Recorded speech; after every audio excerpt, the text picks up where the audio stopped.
Hey everybody, काफ़ी time हो गया। आप सभी के बहुत सारे मैसेज आ रखे थे कि स्केच विथ मी को दोबारा लाइए। तो चलिए, दोबारा ले आए हैं हम स्केच विथ मी का ये अगला एपिसोड। यहाँ पे जो नए हैं मैं बता दूँ, स्केच विथ मी सीरीज़ में हम लोग एक रॉ एपिसोड रखते हैं जहाँ पे मैं स्केच कर रहा होता हूँ और आप मेरे साथ साथ स्केच कर रहे होते हैं। ओके, आज बस थोड़ा सा डिफरेंस है। आज मैं पेपर पे स्केच नहीं कर रहा हूँ, आज मैं टैबलेट पे स्केच करने वाला हूँ। हालांकि चीज़ें सेम है, मैंने इसको थोड़ा देर यूज़ किया और समझ में आया कि उतना फ़र्क नहीं है। तो जो मैं इसमें करूँगा आप उसको पेपर पे कर रहे होंगे। पेन पेंसिल जो भी टूल है उठा लीजिए, शुरू करते हैं। और टैबलेट पे भी कर सकते हैं, पेपर पे भी कर सकते हैं। अगर आपके ड्राइंग फंडामेंटल प्रिंसिपल सेम है तो सब कुछ बराबर है। पेपर पे करो, कैनवास पे करो या स्क्रीन पे करो, चीज़ें बराबर है। तो शुरू करते हैं स्केच विथ मी का ये नया एपिसोड।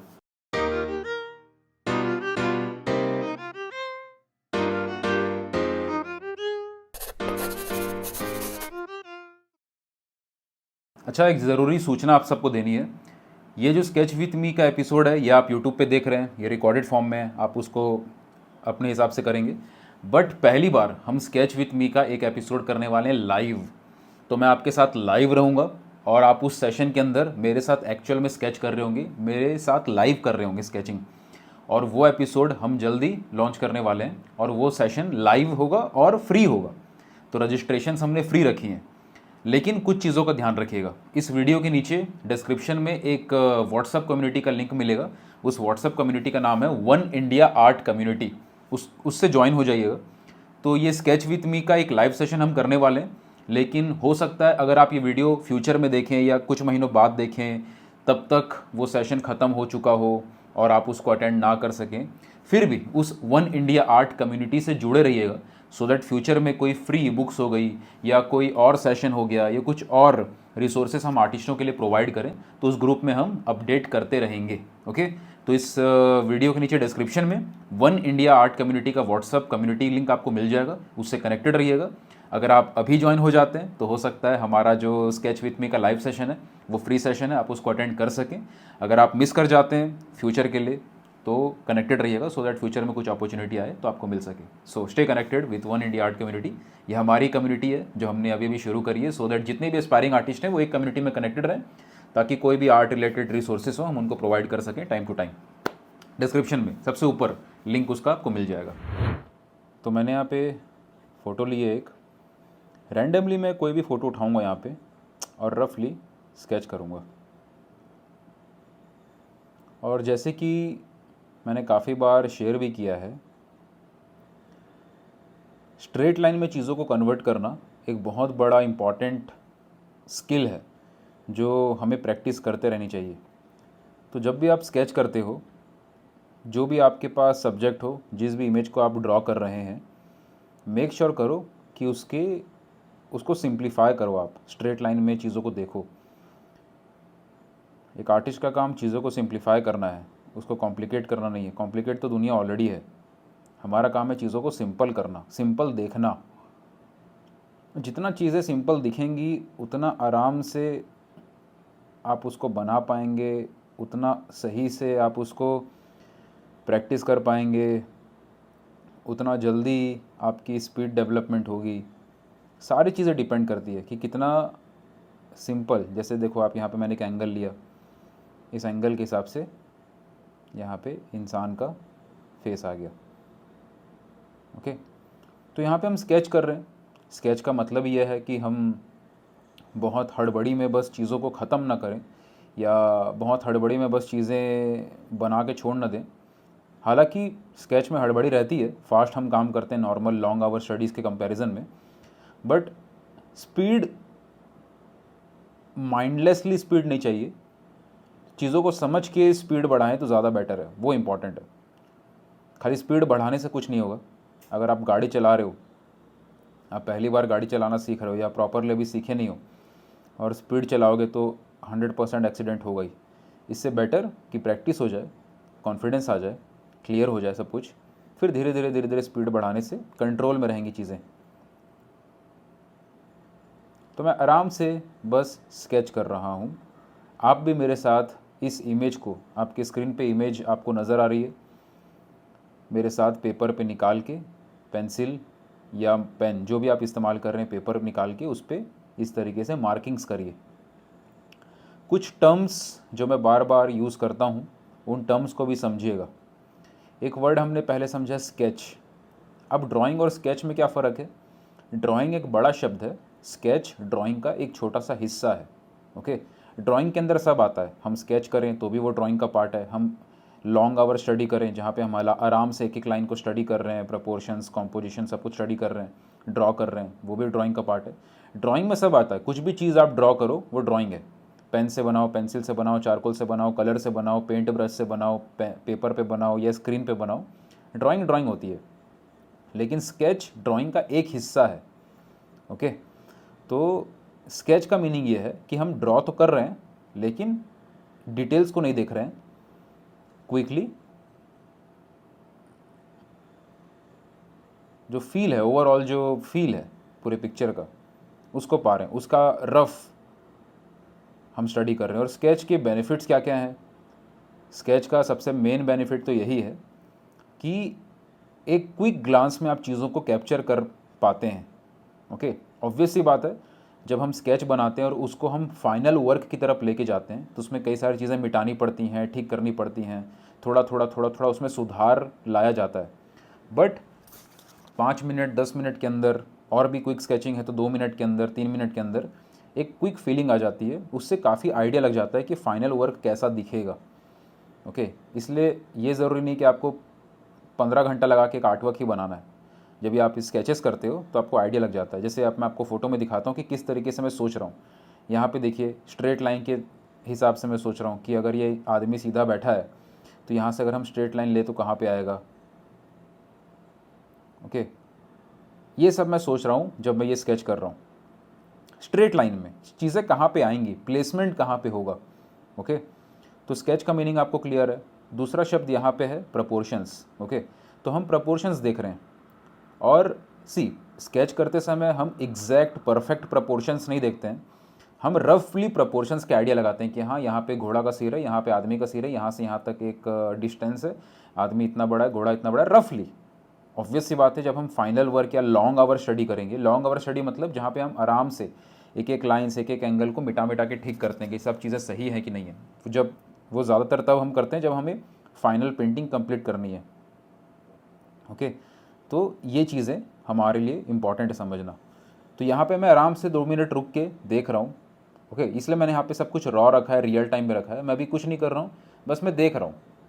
तो ऐसे करके बीच बीच में 2 मिनट 3 मिनट आप ब्रेक भी ले सकते हो, आराम से ऐसे पीछे जाके देख सकते हो कि हाँ ठीक लग रहा है, नहीं लग रहा है, वापस आ सकते हो। ये वाली चीज़ें भी एक इम्पॉर्टेंट पार्ट है। एक चीज़ यहाँ पे इसी बात से एक इम्पॉर्टेंट बात यहाँ पे निकल के सामने आती है कि कभी कभी हम जैसे ब्रेक लेते हैं, जैसे यहाँ पे मैं स्केच को देख रहा हूँ रफली, थोड़ा सा आराम से स्पेस ले रहा हूँ, ऑब्जर्व कर रहा हूँ, ये वाला पार्ट कई बार हम वीडियो में कट कर देते हैं। ओके, क्योंकि ये पार्ट कौन देखेगा, ये तो बोरिंग लग रहा है पार्ट, यहाँ तो मैं बैठा हूँ देख रहा हूँ अपने आर्टवर्क को कि क्या गलत लग रहा है, क्या लग रहा है। अब इस सीन को मैं रखूँगा तो लोग बोर हो जाएंगे कि यार बैठे हो क्या कर रहे हो, समझ नहीं आ रहा, टाइम जा रहा है हमारा। लेकिन ये वाला चीज़ भी बहुत इंपॉर्टेंट हिस्सा है जो कि कैमरा में दिखाई नहीं देता, इसलिए मैंने यहाँ पे कुछ 2-4 मिनट रॉ रखे थे जब मैं सिर्फ बैठा हूँ आराम से देख रहा हूँ। ओके, ये इसलिए ज़रूरी है कि आपको माइंडलेसली प्रैक्टिस नहीं करनी है।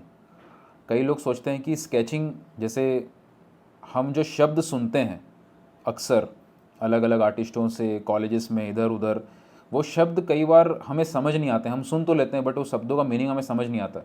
जैसे एक शब्द आपने सुन लिया कि अगर आपको अपनी ड्राइंग को इम्प्रूव करना है तो स्केच करो, दिन में 50-50 स्केच करो, दिन में 40 तो स्केच बनाओ, कोई मतलब नहीं है इसका। ओके, दिन में 40 स्केच बनाने से आपका ड्राइंग इम्प्रूव नहीं होगा अगर आप माइंडलेसली प्रैक्टिस कर रहे हो तो। किसी को हमने बोल दिया कि अगर आप ओलंपिक में रनिंग करना है तो रनिंग की प्रैक्टिस करो, तो इसका मतलब नहीं कि सुबह उठ के दौड़ रहा है, रात को दौड़ रहा है, दोपहर को दौड़ रहा है, धूप है दौड़ रहा है, बर्फ़ गिर रही है दौड़ रहा है, दौड़े जा रहा है दौड़े जा रहा है, शरीर ख़राब हो जाएगा और दौड़ नहीं पाएगा वो। तो इसीलिए दिमाग लगा के समझदारी के साथ प्रैक्टिस करने का मतलब है, रैंडमली कुछ भी आप प्रैक्टिस किए जा रहे हो बट टाइम बर्बाद हो रहा है, टाइम वेस्टेज है बस वो। ओके, तो स्केच करो, प्रैक्टिस करो, लेकिन समझ के, थोड़ा स्पेस लेके, देख के क्या गलत कर रहे हैं, क्या ठीक कर सकते हैं, किन चीज़ों पे हमारा वीक पॉइंट है, कहाँ पे हम ज़्यादा अटकते हैं, क्या इस तरीके के आर्टवर्क में हम ज़्यादा अटकते हैं, क्या डिफ़िकल्ट आर्टवर्क बनाते समय हम थोड़ा नर्वस हो जाते हैं क्या, इन चीज़ों को थोड़ा ऑब्जर्व करते रहना पड़ेगा कि हम आर्टवर्क बना रहे हैं, चलो गड़बड़ी हो रही है, इसमें कई सारे मिस्टेक्स हमें नज़र आ रही है, ठीक है, क्या वो मिस्टेक हमने नोटिस किया, क्या अगले आर्टवर्क में हम उस मिस्टेक को ठीक करने का हम सोच रहे हैं क्या। ये चीज़ें जब तक आप नहीं करोगे, जैसे मैंने यहाँ पे एक मिस्टेक नोटिस किया कि घोड़ा का जो सिर है या बॉडी है थोड़ा आगे हो गया है, ओके, तो मैंने इसको तुरंत मिटा दिया यहाँ पे।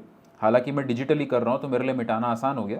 आप चाहें तो दोबारा बना सकते हैं या फिर रफली मिटा के तुरंत वहाँ पे फिर से बना सकते हैं। तो पेपर पे जब मैं कर रहा होता हूँ या पेन से बना रहा होता हूँ तो वहाँ मिटाना पॉसिबल नहीं होता, तो मैं दोबारा फिर से बना लेता हूँ। तो अगर आपने मेरे पास्ट पुराने स्केच विथ मी की सीरीज़ देखी होंगी तो कई बार हमने ऐसा किया है कि कोई चीज़ हम बनाते हैं, क्विकली बनाते हैं, कुछ चीज़ें मिस्टेक सी लगती हैं, हम दोबारा बना लेते हैं या दूसरे सब्जेक्ट को फिर से ट्राई करते हैं, तो ऑटोमेटिकली एक फ़्लो आ जाता है, एक हाथ में फ़्लो आ जाता है कि हाँ ये चीज़ें ऐसी हो रही। तो ये वार्म अप की तरह है, ओके।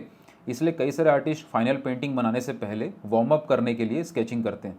तो ये भी एक स्केचिंग का बेनिफिट है कि आपकी वार्म अप हो जाती है। अब वार्म अप का फ़ायदा क्या रहता है, जैसे जब हम जिम जाते हैं या नॉर्मली अगर आप एक्सरसाइज वगैरह करते होंगे तो आपको पता होगा कि वार्म अप कर लेने से हैवी एक्सरसाइज करने के लिए हमारी बॉडी खुल जाती है।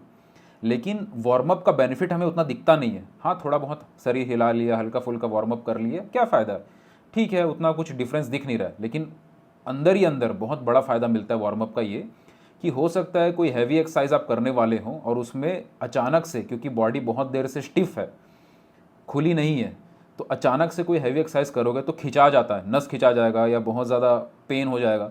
तो थोड़ा बहुत वार्म अप कर लेने से बॉडी हल्की सी ढीली ढाली हो जाती है, तो हैवी एक्सरसाइज हम अच्छे से कर पाते हैं। तो वैसे ही जब हम एक फाइनल वर्क बनाते हैं और ख़ासकर आपने मान लो बहुत टाइम से प्रैक्टिस नहीं करी है, बहुत टाइम से आपने आर्टवर्क नहीं बनाया, तो डायरेक्टली अब मैं बता रहा हूँ क्या फ़ील होता है, मैं आपको एक्चुअल बता रहा हूँ। जब आप बहुत टाइम तक आर्टवर्क नहीं बनाते हो, कई बार लाइफ में ऐसा होता है, काम हो जाता है, इधर उधर हम चले जाते हैं, आर्टवर्क छूट जाता है, तो फिर बहुत टाइम तक जब आप आर्टवर्क नहीं बनाते हैं, अचानक से फील आता है यार बहुत दिन हो गया पेंटिंग नहीं बनाया है। एक कैनवास खरीद के ले आते हैं, अलग अलग टूल्स खरीद के ले आते हैं, कैनवास सेटअप कर दिया, सब सेटअप कर दिया, हाँ इंस्पिरेशन आएगी, अब मज़ा आएगा, उसके बाद बनाते हैं और बहुत ज़्यादा चांस है कि वो आर्टवर्क गंदा ही बनता है। और क्योंकि हमने बहुत टाइम से आर्टवर्क नहीं किया था तो वो गंदा भी बनता है, प्लस हमें दिखता भी नहीं है कि वो गंदा बन रहा है, तो उस गंदे को हम अच्छा मान लेते हैं और ज़्यादा हम उस ट्रैप में फंसते चले जाते हैं।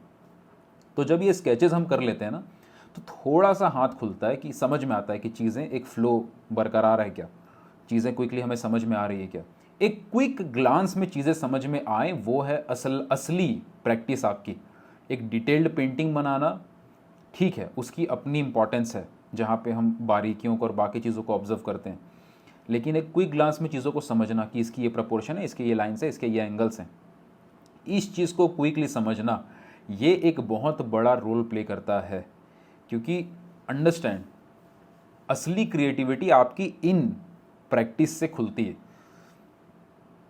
मैं कहीं आउटडोर जा रहा हूँ, कहीं बाहर जा रहा हूँ, वहाँ पे मुझे एक सीन दिखा, मैं वो सीन को बैठ के पेंट करने नहीं बैठूंगा 4 घंटा तक, मैं क्विक स्केच करके देखूंगा कि ये सीन कैसा लग रहा है, अच्छा लग रहा है, कैसा लग रहा है। हो सकता है मैं फ़ोटोज़ वगैरह ले लूँ कि चलो बाद में बनाएंगे, लेकिन फिर भी ऑन द वे, उस ऑन द स्पॉट, एक 15 मिनट का जब हमारे पास समय है, उस 15 मिनट में अगर हम उस सीन को क्विक स्केच के रूप में कैप्चर कर पाए, तब जाके उसके इमोशन को पकड़ के जो हम बाहर से लेके आए, उस इमोशन के साथ, उस इंस्पिरेशन के साथ हम अपना एक फ़ाइनल आर्टवर्क बनाने पे काम कर पाएंगे। लेकिन अगर आप सिर्फ अपने फाइनल डिटेल्ड वर्क के बारे में सोचते हो और इन सब फ्लो वर्क, क्विक स्केचेस पे काम नहीं कर रहे हो, तो बहुत सारे प्रॉब्लम्स आती हैं, बहुत जगहों पे प्रॉब्लम आती है, आपको आइडिया नहीं आएगा, आप एक रेफरेंस इमेज को लेके उसमें कुछ नया ऐड नहीं कर पाओगे। एक रेफरेंस इमेज में क्या लेना है, क्या छोड़ना है, या उसको एज इट इज़ लेना है, ये सारे डिसीजन मेकिंग नहीं आ पाएगी। तो आर्ट को जितना आप करते जाते हो, बहुत सारे और भी पॉइंटर्स हैं जो अंदर ही अंदर मिलते हैं, और वो धीरे धीरे खुद के एक्सपीरियंस से आएंगे।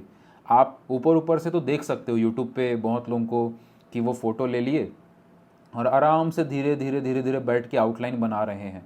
चलो, वहाँ पे आपने आउटलाइन बना लिया, सुंदर बना लिया, लेकिन उसका फ़ायदा क्या है जब आप उसको क्विकली स्केच नहीं कर पा रहे हो, या कहीं बाहर जा रहे हो तो उसको स्टडी नहीं कर पा रहे हो, या क्विकली कोई अगर मान लो आपको कॉम्पोजिशन की एक्सपेरिमेंट करनी है, कई बार हम कॉम्पोजिशन एक्सपेरिमेंट करते हैं इसी तरीके से स्केच कर करके कि यहाँ पे एक इंसान बैठा दिया, यहाँ पे एक सामान लगा दिया, इसमें कुछ एलिमेंट्स लगा दिए और देखते हैं कॉम्पोजिशन वाइज पूरा आर्टवर्क कैसा लग रहा है। ये सारे एक्सपेरिमेंट्स नहीं हो पाएंगे। तो सारी चीज़ों की अपनी अपनी इंपॉर्टेंस है। यहाँ पे मैं एक गेंडा बना रहा हूँ, जैसे कि आप देख सकते हैं। क्विकली मैंने 4 लाइन खींची, एक ओवरऑल फील आना चाहिए कि हाँ कहाँ पे कौन सी चीज़ें हैं, और यहीं पे समझ में आ जाता है कि आप अगला जो आपका स्टेप होगा या इस आर्टवर्क को अगर आप फाइनल आर्टवर्क की तरफ ले जाना चाहते हैं, इसके ऊपर एक फाइनल पेंटिंग बनाना चाहते हैं, डिटेल्ड आर्टवर्क बनाना चाहते हैं, तो वो सही बनेगा कि नहीं बनेगा वो इस स्टेज में समझ में आ जाता है। अगर ये स्टेज 5 मिनट में समझ नहीं आ रहा तो 5 घंटे में भी नहीं हो पाएगा। ये फैक्ट है। इसका मतलब ये नहीं कि आप 5 घंटे लगाना बंद कर दो, लगाओ। बस मैं आपको बता रहा हूँ कि कहाँ पे किस मोमेंट पे आप ये चेक कर सकते हो कि आप सही कर रहे हो कि नहीं कर रहे हो। एक चीज़ होती है ना कि हमें पता होता है कि हम ये कर लेंगे, और एक चीज़ होता है कि हमें क्लियर नहीं रहता कि हम कर पाएंगे कि नहीं कर पाएंगे। ओके, तो जब आप इस तरीके के स्केच बनाते हो जहाँ पे angles, proportions, lines, darkness, lightness quickly judgement हो जाती है, तो आपको क्लियर रहता है हाँ ये पेंटिंग को मैं डिटेल में भी बनाना चाहूँगा तो बन जाएगी, कोई बड़ी बात नहीं है। ये पेंटिंग को डिटेल तक लेके जाना वो बड़ी प्रॉब्लम नहीं है। तो एक कॉन्फिडेंस रहता है कि हाँ हम अपने चॉइस से इसको नहीं बना रहे हैं, मजबूरी नहीं है, चॉइस है। हम इसकी प्रैक्टिस करें, मन किया यहाँ तक किया, उसके बाद छोड़ दिया, आगे बढ़ते हैं, कुछ और चीज़ों की प्रैक्टिस करते हैं। 100 चीज़ें हैं सीखने के लिए। ओके, बट जो लोग detailed art work, detail painting में फंस जाते हैं, इन सारे वर्क्स पे काम नहीं करते हैं, फिर वो उसी पे ही रह जाते हैं। फिर वो हर समय बस ये रहता है कि हाँ एक फ़ोटो मिल जाए, उसको हम धीरे धीरे ग्रिड्स बना के या धीरे धीरे करके ड्रॉ आउटलाइन बना लेंगे, फिर बैठ के कलर करते रहेंगे 4 दिन तक, 10 दिन तक। नहीं होगा उससे इम्प्रूवमेंट। ये बहुत इंपॉर्टेंट चीज़ें हैं, बहुत छोटी छोटी चीज़ें हैं लेकिन बहुत मैटर करती हैं, बहुत सारी चीज़ें। ओके, तो यहाँ पे मैंने, आप देख सकते हो ये गेंडे को मैंने बनाया, रफली बनाया। हाँ यहाँ पे डार्कनेस लाइटनेस है, यहाँ पे थोड़ा सा शेडो फैमिली है, क्विकली स्केच किया, रफली ठीक है, काफ़ी है। एक फील आ रहा है, एक ओवरऑल इंप्रेशन आ रहा है कि हाँ चीज़ें समझ में आ रही है। अब अगर मुझे इस गेंडे का कॉम्पोजिशन में कुछ चेंज करना हो, मुझे इस राइनोसोरस के पीछे कुछ पहाड़ लगाने हो या इस राइनोसोरस के ऊपर कुछ फूल बनाना हो, कुछ नया कुछ नया ट्राई करना हो, मैं इसी स्टेज पे एक्सपेरिमेंट भी कर सकता हूँ। ओके, और उस एक्सपेरिमेंट के बेस पे आइडिया लग जाएगा कि क्या मेरी कॉम्पोजिशन अच्छी लग रही है, और अगर मुझे लग रही होगी अच्छी कॉम्पोजिशन तो मैं हो सकता है कुछ और स्केचेस बनाऊँ, और मुझे एक फाइनल कॉम्पोजिशन जब मिल जाए तब मैं उसको अपनी पेंटिंग में फिर आराम से प्रॉपरली स्ट्रक्चर करके, आराम से कंस्ट्रक्ट करके, एक एक लाइन को क्लीन वे में बना के, प्रॉपर ड्रॉ करके फिर उसको फाइनल पीस तक लेके जाऊँ। इसी तरीके से आर्ट का स्टाइल भी डेवलप होता है। जो भी आप देखते हैं, जब कोई आर्टिस्ट अपने आर्टवर्क में कुछ नया क्रिएट करता है, आपने देखा होगा कई बार कुछ नया रहता है, कुछ नए एलिमेंट्स रहते हैं कि नॉर्मल कोई रियल लाइफ की कोई चीज़ है, मान लो यहाँ पे एक गेंडा है, इसके ऊपर इस गेंडे के पेट में से फूल निकला है। ओके, या इसकी आँखों में से, इसकी आँखों में हमने चश्मा लगा दिया, ठीक है, या पीछे में पहाड़ लगा दिया, पहाड़ में 2 बतख आपस में बात कर रहे हैं, कुछ ऐसा सीन बना दिया। और इस तरीके से हम एक प्रॉपर कुछ अलग वे का थॉट दर्शाना चाह रहे हैं, और उसी के ऊपर हम धीरे धीरे अपना स्टाइल डेवलप करना चाह रहे हैं। तो वो चीज़ें तभी पॉसिबल हैं जब ये सारे कॉन्सेप्ट्स आपके क्लियर हों, ये सारे टेक्निकल पैरामीटर्स क्लियर हों।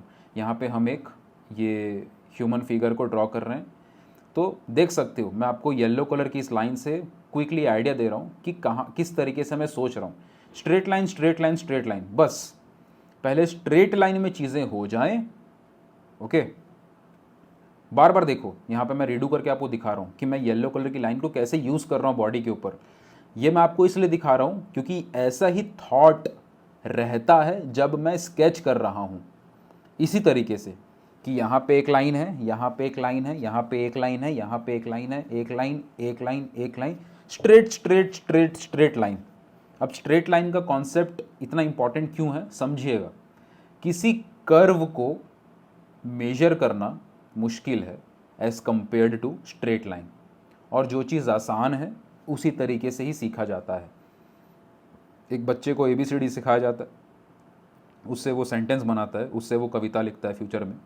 ओके, लेकिन हम डायरेक्टली कविता लिखना सिखाएंगे तो बच्चा ज़िंदगी भर कन्फ्यूज रहेगा कि हो क्या रहा है, इसमें शब्द क्या क्या है, क्या ये सब। ओके, तो स्ट्रेट लाइन बहुत ही सिंपल वे है किसी भी आर्टवर्क को, किसी भी चीज़ को ड्रॉ करने के लिए, क्योंकि उसके प्रपोर्शन ज़्यादा इजीली समझ में आते हैं। इसीलिए मेक श्योर करो जब भी कोई चीज़ ड्रॉ करो उसको स्ट्रेट लाइन में देखना सीखो, क्योंकि इसी चीज़ की प्रैक्टिस करते रहोगे तो अपने आप दुनिया में हर चीज़ आपको सिंपल दिखेगी।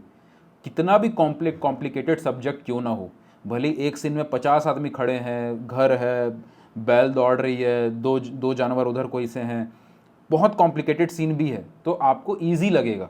वरना क्या होता है, जब तक चीज़ें सिंपल रहती हैं, 2 आम रखा हुआ है, एक कप रखा हुआ है या एक फ्लावर रखा हुआ है, हमें लगता है ये तो सिंपल ड्राइंग है, हम बना लेंगे।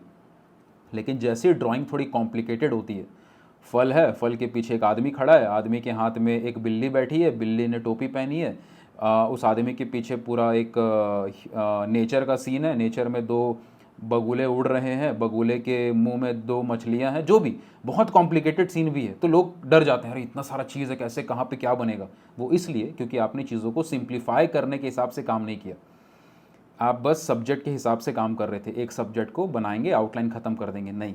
जब आप इस तरीके से सिंप्लीफाई वे में काम करते हैं तो आपको हर चीज़ फिर ईजी लगती है, समझ में आता है कि कहाँ पे कौन सी लाइन आएगी।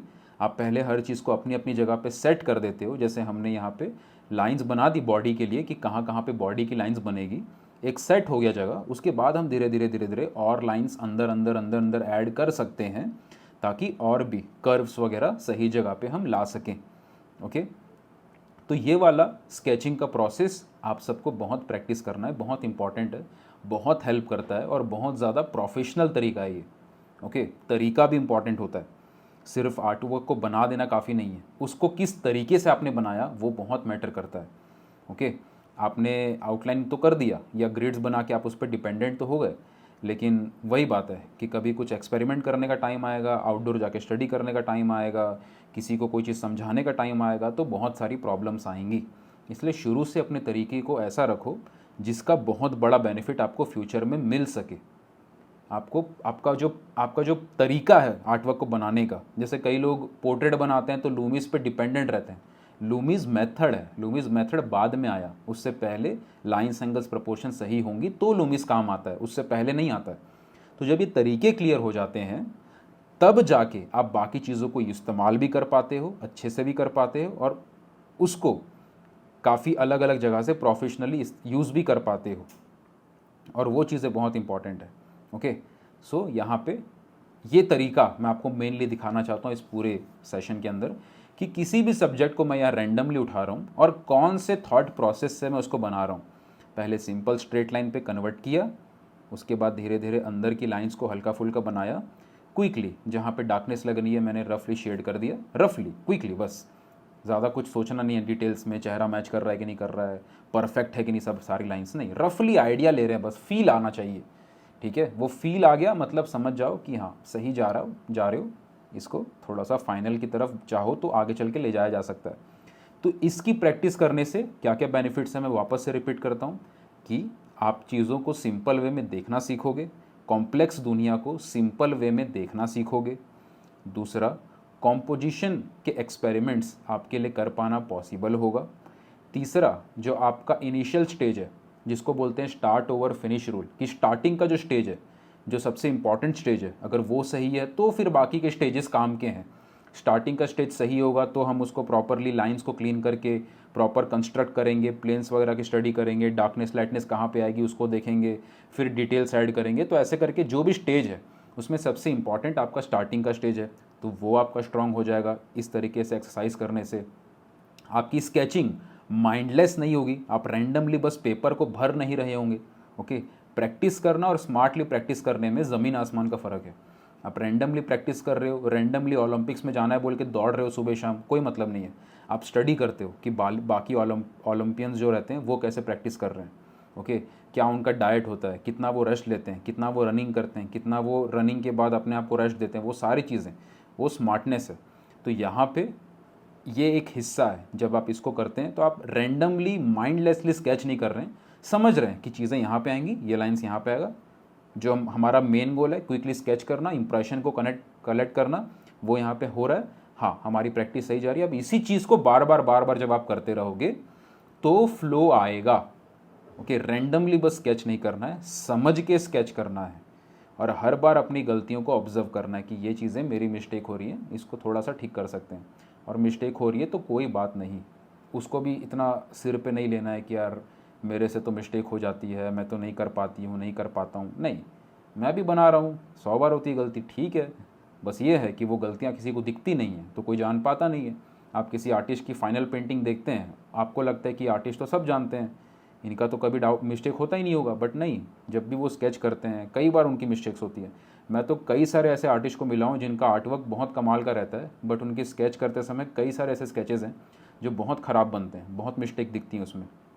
बट ऐसा नहीं कि वो रुक जाते हैं, कंटिन्यूसली इसको करते हैं, बेटर करते हैं। वही तो जर्नी है ना, वही तो जर्नी है। सचिन तेंदुलकर भी 0 में आउट हुए हैं कई बार। ओके, इसका मतलब है नहीं कि वो ख़राब बैट्समैन बन गए।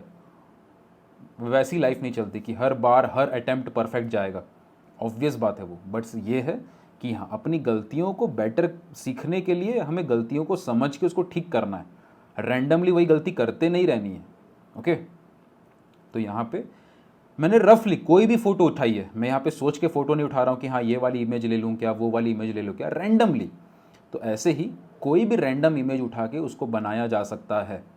हर इमेज आसान है। धीरे धीरे मुझे ये चीज़ समझ में आई कि ऐसा नहीं है कि ये टफ़ है या ये इजी है। हाथ बनाना इजी है, पूरा फिगर, ह्यूमन फिगर बनाना मुश्किल है, या स्टिल लाइफ बनाना आसान है, फेस बनाना मुश्किल है। सब कुछ बराबर है। तरीका अगर आपको क्लियर रहे तो आप सब कुछ कर सकते हैं। आपको साइकिल चलाना आता है तो आप थोड़ा सा अपने दोस्त की भी साइकिल चला लोगे, किसी और की साइकिल भी मिल जाए तो भी चला लोगे। बाइक चलाना आता है तो कोई भी बाइक आपको मिल जाए आप चला लेंगे, क्योंकि फंडे क्लियर है। तो वर्क अपॉन द फंडामेंटल्स, और ये फंडामेंटल का हिस्सा है जहाँ पे हम प्रपोर्शंस चेक कर रहे हैं। क्विकली प्रपोर्शन को देख रहे हैं, रफली स्केच कर रहे हैं, छोड़ रहे हैं, बस इसी को करते जाओ। काफ़ी हद तक चीज़ें आपको दिखने लगेंगी। ओके, एक लाइन है ना कि आर्टवर्क हाथ से शुरू थोड़ी होता है, आर्टवर्क आँखों से शुरू होता है। विजुअल आर्ट के फॉर्म्स आँखों से शुरू होते हैं। गाना वाला जो आदमी गाना गा रहा है, वो गा रहा है, उससे कहीं ज़्यादा इंपॉर्टेंट है कि वो कैसे सुन रहा है। जितना बेटर सुनेगा उतना बेटर गाएगा। एक विजुअल आर्टिस्ट जितना बेटर देखेगा उतना बेटर बनाएगा। तो कला यहाँ नहीं है, कला यहाँ है आपकी आँखों में। आप देख कैसे रहे हो। यहाँ पे लाइन्स है, यहाँ पे ये वाला लाइन है, यहाँ पे ये लाइन आएगी, यहाँ पे लाइन आएगी। हवा में देखा जाता है, दिख रहा है। अगर वो चीज़ें दिख रही हैं तो पेपर पे कहीं पे भी बनाया जा सकता है। दिख ही नहीं रही हैं तो आप बना क्या रहे हो फिर? अगर आपको वो लाइंस दिख ही नहीं रही हैं, अगर वो सिंपल स्ट्रेट लाइंस आपको दिख ही नहीं रही हैं, तो पेपर पे प्रैक्टिस कर किस चीज़ की रहे हो फिर? आप पेपर तो भर रहे हो ना बस। पेपर पे पेंसिल तो एक छोटा 2 साल का बच्चा भी चलाता है, ठीक है, वो मना ही नहीं है कि मत चलाओ, चलाओ, लेकिन इस पे काम करते हुए। ओके, तो हम रैंडमली यहाँ पे काम कर रहे हैं। एंड बहुत ज़्यादा मैं आप सबको स्ट्रांगली रेकमेंड करूँगा कि हमारे स्केच विथ मी सीरीज़ के बाकी एपिसोड्स भी देखिएगा। ओके, कनेक्टेड रहिएगा। एंड इस तरीके से अलग अलग इमेज लेके उसको रफली स्केच करिए। और सिर्फ स्केच मत करिए कि मेरा काम है स्केच करना तो कर दिया, या किसी ने बोल दिया दिन के 50 स्केचेस करो तो आपने बस सुन ली बात और करना शुरू कर दिया। नहीं, थोड़ा सा स्मार्टली काम करना। स्केच लो, पहले अलग अलग इमेजेस लो, देखो, सिंपल स्ट्रेट लाइन में चीज़ों को ऑब्जर्व करो, उसको बनाओ, ताकि दुनिया में हर चीज़ आपको सिंपल स्ट्रेट लाइंस में दिखाई दें। आपको ये नाक में इतनी कर्व है, ये लिप्स मुड़े हुए हैं, ये हल्की सी यहाँ पे थोड़ा सा गोल है, ये सब छोड़ के एक लाइन एक लाइन एक लाइन एक लाइन, ख़त्म। ये लाइन कितना बड़ा, उससे ये लाइन कितना बड़ा, उसके एंगल्स कहाँ पे जा रहे हैं, लाइन कितनी बड़ी है और उसके एंगल कैसे हैं, ऐसा है, ऐसा है, ऐसा है, कौन सा एंगल है, बस इतना देख के स्केच करते जाओ। काफ़ी हद तक आपका प्रपोर्शन वाला जो प्रॉब्लम है वो ठीक होना शुरू हो जाएगा और आपको मज़ा आएगा। मज़ा क्यों आएगा? क्योंकि जब आप इस तरीके से प्रैक्टिस करते हो ना, तो फिर आप ये नहीं सोचते हो कि यार फ़ोटो निकालूं और एक डिटेल पेंटिंग बना के बैठूं। नहीं, फिर आप एक्सपेरिमेंट कर सकते हो, थंबनेल स्केचेस कर पाओगे, बाहर जाके आउटडोर जाके सीन में बैठ के क्विकली एक स्केच बना के घर आ पाओगे। ठीक है, कुछ एक सीन देखा, उसमें कुछ चीज़ें आपको अच्छी लगी, उसको मिला जुला के आप नए कॉम्पोजिशन ट्राई कर पाओगे। असली मज़ा तब है, मज़ा तो तभी आएगा ना। यही सब तो फील है आर्ट का, कि एक्सपेरिमेंटेशन हो सके, नहीं तो फिर क्या मज़ा है। आई होप ये चीज़ें आपको क्लियर हो रही हो। कमेंट में बताइएगा ज़रूर कौन कौन से पॉइंट्स आपने ध्यान से सुने और अच्छे लगे हो तो। सो आई होप एवरीवन, आप सबको आज का ये सेशन अच्छा लगा हो। आई बिलीव अगर आप सब को ये सीरीज़ इतनी ही पसंद आती रही तो हम इस सीरीज़ को कंटिन्यू रखेंगे। मुझे कमेंट सेक्शन में ज़रूर बताइएगा कि ये सीरीज़ आपको कैसे लगी, आज का सेशन आपको कैसा लगा। And make sure one India art community से कनेक्टेड रहिएगा। हमारी व्हाट्सएप की कम्युनिटी है, जल्दी हम उस पर एक लाइव सेशन करने भी वाले हैं। स्केच विथ मी का एपिसोड एक लाइव करने वाले हैं और आगे और भी रिसोर्सेस हम डालेंगे। Stay connected. डिस्क्रिप्शन में सबसे ऊपर आपको वन इंडिया आर्ट कम्युनिटी का लिंक, ऑल्सो कमेंट में भी हम पिन कर देंगे वन इंडिया आर्ट कम्युनिटी, जो कि हमारी व्हाट्सएप कम्युनिटी आर्ट कम्युनिटी का लिंक है। Stay connected. मिलता हूँ मैं आपको आने वाले एपिसोड्स में। Thank you so much watching this video. Love art, live art.